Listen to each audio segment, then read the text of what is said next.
Pertempuran sengit antara Rusia dan Ukraina terus berlangsung sejak Kamis 24 Februari 2022.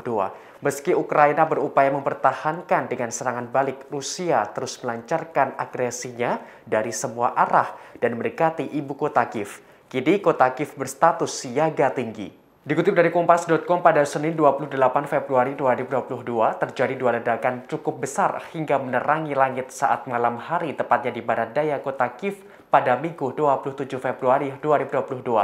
Satu ledakan terjadi berjarak sekitar 20 km dari pusat kota.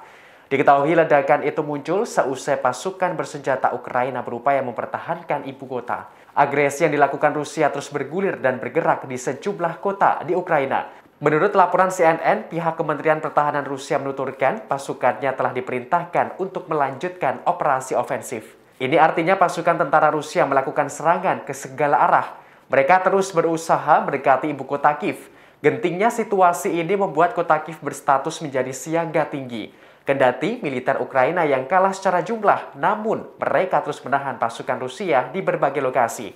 Perdana Menteri Ukraina mengumumkan perbatasannya dengan Rusia dan Belarusia ditutup mulai Senin 28 Februari 2022. Hanya warga negara Ukraina yang dapat menyeberang ke Ukraina dari kedua negara itu.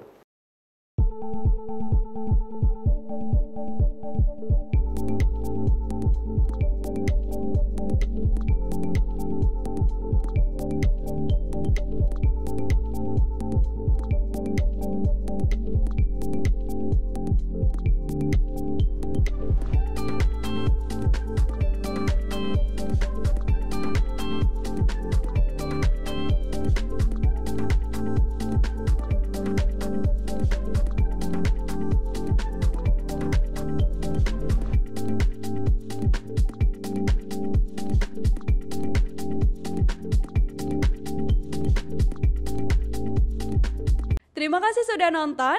Jangan lupa like, subscribe, dan share ya.